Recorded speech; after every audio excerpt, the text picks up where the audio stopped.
এই আয়াতটার কিছু অংশ এটা ওয়াইজা হাকামতুম বলেন ওয়াইজা হাকামতুম বাইনান নাসি আন তাহকুমু বিল আদল। কোন আল্লাহু আকবার, জোরে বলেন। আল্লাহ পাক বলছেন তোমরা যখন ক্ষমতায় বসবে সুশাসন কায়েম করিও। দেখছেন কথাটা কে বলেছেন? আল্লাহ বলেছেন। সুশাসন মানে কি বলেন তো? সুশাসন মানে হলো রাষ্ট্রীয় সম্পদ আমি এক টাকাও চুরি করব না, লক্ষ কোটি কোটি বিলিয়ন ডলার আমার কাছে থাকবে, ওই আল্লাহর ভয়ে একটি টাকাও আমি নিজের জন্য নিব না। এটা হলো সুশাসন। পক্ষপাতিত্ব করব না, আমার নিজের দলের হলে তার বেশি উপকার করব, অন্য দল হলেও কম উপকার করব। এই কাজটা হলো সুশাসন না দুঃশাসন? এটা এই সুশাসন কায়েম করিও। আর একটা হলো আদল, মানে হলো আল্লাহর কোরআন দিয়ে তোমরা সমাজের শাসন চালাইও। এখন আসেন তো, এক একটা দেশের এক একটা বিধান আছে। আমাদের দেশের বিধান হলো 151টা এমপি যদি হয় তাহলে সে সরকার গঠন করতে পারবে, কিন্তু কোরআন কায়েম করতে।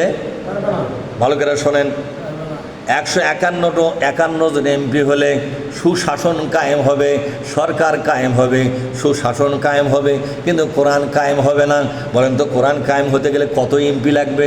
অনেকেই জানে না। 210টা এমপি হলে সংবিধান বদলান যাবে। কি করা যাবে জোরে এখন? সংবিধান পরিবর্তন করা যাবে। তখন ওই সংবিধান পরিবর্তন করে দিয়া আল্লাহর কোরআনটাকে সংবিধান বানানো যাবে। যেদিন আল্লাহর কোরআন সংবিধান হবে সেদিন এই দেশে কোরআন কায়েম হয়ে গেল। তাহলে কোরআন কায়েম করতে এমপি লাগবে কত? তাহলে এখন গতবার এক লোক বলছে হুজুর দূরে মন্ত্রী হয়েছিল, কোরআন তো কায়েম হলো না। এই কি রাজনীতির কিছু বোঝে? যেরকম রাজনীতির কিছু বোঝে? ই তো বোঝে না। সারা দেশের মানুষ ভুল বুঝাচ্ছে। 210টা এমপি না হওয়া পর্যন্ত এদেশে কোরআনকে কায়েম করা যাবে না। কারণ একটা জিনিস তো কায়েম আছে, আছে না কায়েম? বলেন তো কোনটা কায়েম আছে? মানুষের লেখা সংবিধান কায়েম আছে। ওটা বাদ দিয়ে ফেলে দিয়ে আল্লাহর কোরআনটা কায়েম করতে গেলে কয়টা এমপি লাগবে? যেরকম 210টা এমপি দিয়ে কিন্তু ওই সংবিধান কায়েম আছে। ওটা দাবরাবার গেলে আর এখন 210টা এমপি লাগবে ওটা দাবরানের জন্য। কথা ঠিক লাগবে? ঠিক। আপনি 200টা এমপি পেলেন, বলেন তো তাও কি কাম হবে? কারণ ওই সংবিধানের উপরে লেখা আছে 3/2 এমপির সমর্থনে এই সংবিধান কায়েম হলো। কি লেখা আছে বলেন তো? 3/2 এমপির সমর্থনে সংবিধান কায়েম হলো। তার ওটা বিদায় করতে গেলে তখন আবার লেখা লাগবে 3/2 এমপি সমর্থন দিয়ে সংবিধানকে বাতিল করলো। এটা লেখা লাগবে কিনা জোরে খন? কিন্তু 151 জন সমর্থন দিলে কি ওটা লড়বে?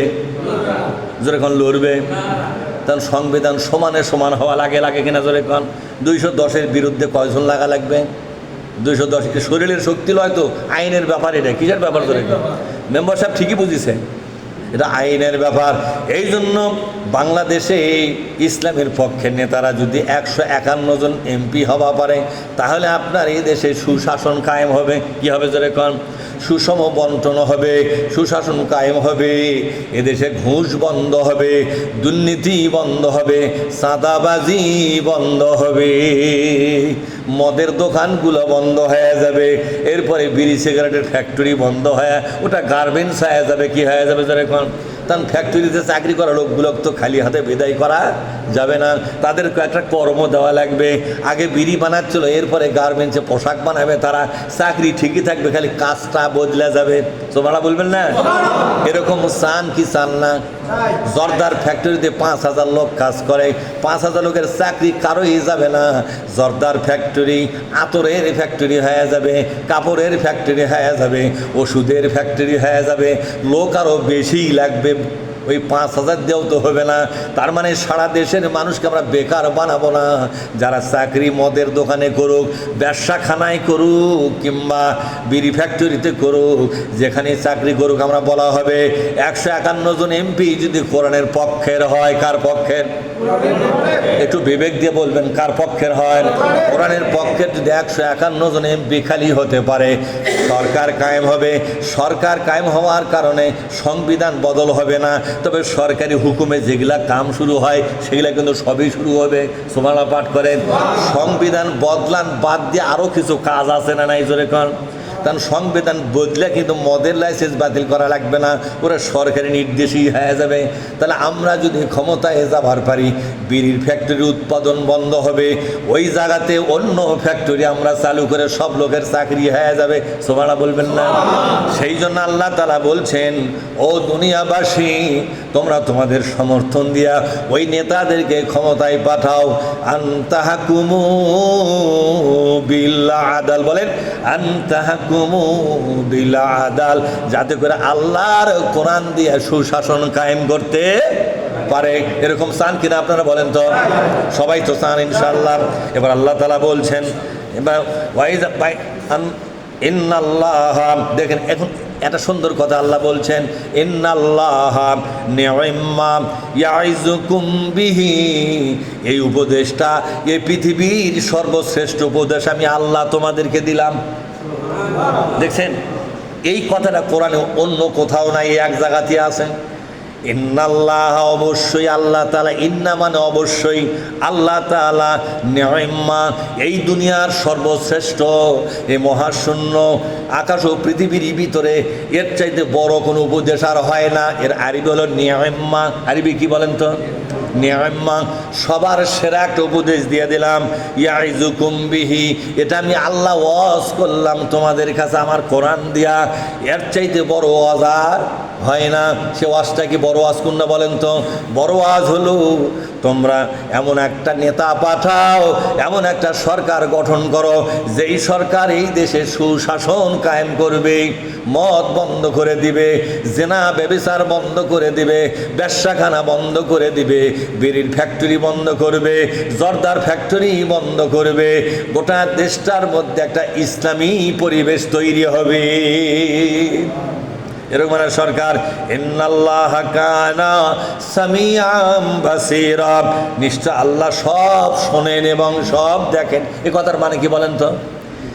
আল্লাহ এই জায়গা এর সাথে কিন্তু এই কথা জোড়াতে বলছে, মানে এই কথা বলার পর আয়াতটা শেষ। আয়াতটা শেষ করলে কি দেওয়া জানেন? দেখেন, ইন্নাল্লাহ, বলেন ইন্নাল্লাহ। আরে আরবি বললে আপনার সওয়াব বেশি হবে আমার স্যার। আমার এক অক্ষরে 10টা, আপনি পাবেন এক অক্ষরে 20টা, তো চান্স ছাড়ে দিচ্ছেন কেন? আমার মুখস্থ আছে, আমি 10 টাকা করে পাবো। আল্লাহ করে তুই বেশি পারবো, তুই 10 টাকা করে, আর যাই কম পারবে তার কত করে? এক অক্ষরে 20টা। বলেন ইন্নাল্লাহ, নিশ্চয় আল্লাহ তাআলা, কানা কানা সামিআ, আজ থেকে তোমার সব কথা কিন্তু শোনা শুরু করলাম। তার মানে হলো এই কোরআনের বইটাকে তো গেলে হুহা ঠিকই করে বাইরে মরে যায়, কখন কি কথা বলো, কার সাথে কি কথা বলো, তোমার প্রত্যেকটি কথা শোনা আজ থেকে আমি শুরু করে দিলাম। দেখি কোরআনের বৈঠক থেকে যাওয়ার পরে কার সাথে কি গল্প করো দেখি। এবার তোমার গল্প গুজব পরামর্শ ইশারা ইঙ্গিত কোরআনের পক্ষে থাকে না উল্টা দিকে যায়? বলেন তো, সব কথা শুনবে কে? বাসিরা, আল্লাহ বলছিল বান্দা কোরআনের পক্ষে যেখানেই তুমি যাবা, আজ থেকে তুমি যেখানেই দূরে কথা বলবে, পুরা ভিডিও আমি নিজের চোখে দেখতে থাকবো। নবী আমার বলছেন, যেখানে কোরআনের মজমা হয়, যেখানে কোরআনের মজমা হয়, ওই মজমাটা নবী আমার বলছেন আল্লাহ রব্বুল আলামিনের দরবারে ওই মজমার পুরা ভিডিও লাইভ হয়ে যায়। আল্লাহ ফেরেশতাদেরকে বলে, ও ফেরেশতারা, তোমরা তো মানুষ তৈরি করতে বলেছিলে, এরা খালি ক্যাসাল করবে। এই যে দেখো দেখো, আমার পাঠানো নাজিল করা কোরআনটা কি সুন্দর করে বসে বসে শোনে, আমার নাজিল করা কোরআনটা কি সুন্দর করে বুঝাইয়া দিচ্ছে। এই কাজটার জন্যই তো আমি মানুষ তৈরি করেছি, তোমরা তো এটা বুঝতে পারো নাই। সুবহানাল্লাহ বলেন। আল্লাহ তখন এই বান্দাদেরকে দিয়ে গর্ব করে, একটু আনন্দ অনুভব করে, আমাদের চেহারা পর্যন্ত সেখানে উঠে যায়। কে কিভাবে বসা আছেন দেখতেছে কে? বলেন তো, কে দেখতেছে? মুখ চোখের আকৃতি কে কেমন করতেছে দেখতেছে কে? আল্লাহ বলছেন বাসিরা, আমার নিজের চোখ দিয়ে দেখি। এরপর আল্লাহ পাক বলছেন, ও বন্ধুগণ, আল্লাহ রব্বুল আলামিন